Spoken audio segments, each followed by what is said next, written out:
नमस्कार मंडळी, आज आपण बनवणार आहोत मटार कचोरी। तर त्यासाठी मी इथे 1 वाटी धने घेतलेत, 1 वाटी बडीशेप घेतली आहे, त्यानंतर 3 ते 4 हिरव्या मिरच्या घेतल्यात कट करून, 1 इंच आल्याचा तुकडा घेतला कट करून, थोडीशी कोथिंबीर टाकली आहे, मिक्सरला लावून दरदरीत वाटण करून घ्यायचं याचं। हे पहा अशा पद्धतीने। त्यानंतर 2 चमचे तेल घेतले, त्यानंतर वाटून घेतलेला मसाला टाकला 2 चमचे, तेलामध्ये 2 ते 3 मिनिट छान फ्राय करून घ्यायचा आहे। त्यानंतर मटार घेतलेत, मटारही छान दरदरीत वाटण करूनच घेतलेत। त्यानंतर तेलामध्ये छान फ्राय करून घ्यायचे 3 ते 4 मिनिट। चवीनुसार मीठ टाकून घ्यायचं याच्यामध्ये। मीठ टाकल्याच्या नंतर 4 ते 5 मिनिट फ्राय करून घ्यायचं व्यवस्थित। 1.5 कप मैदा घेतलाय, त्यामध्ये 1 छोटी वाटी तूप टाकले, त्यानंतर ओवा टाकलाय आणि चवीनुसार मीठ। थोडं थोडं पाणी घालून मिक्स करून घ्यायचं आहे, एकदम कडक डो बनवून घ्यायचा याचा। त्यानंतर मिश्रण गार झालंय मटारचं, त्याचे छोटे छोटे गोळे बनवून घेते मी।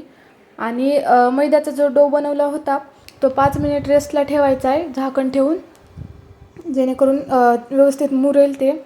हे पहा व्यवस्थित मुरला गेले पीठ।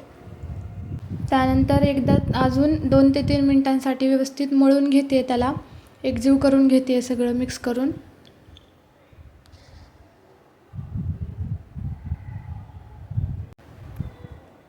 त्यानंतर त्याचे छोटे छोटे गोळे बनवून घेते। जास्त जाडही नाही बनवायचे आणि जास्त पातळही नाही बनवायचे, मीडियम साईजचे गोळे बनवून घ्यायचे। त्यानंतर मटारचं सारण भरून घ्यायचं यामध्ये।